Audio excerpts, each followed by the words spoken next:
Next point, if you like, regarding the situation of a disabled person. Why is it a disabled person has to pay a ransom due to the fact they haven't fasted? Allah says in the Quran in Surah Baqarah, chapter number 2, verse number 184, that if it is difficult for a person to fast, he can either fast or pay a ransom. That is feeding of an indigent person or a poor person.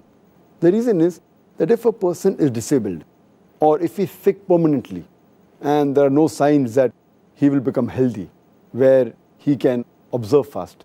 So the question of him compensating or the question for him to keep the fast later on doesn't arise at all.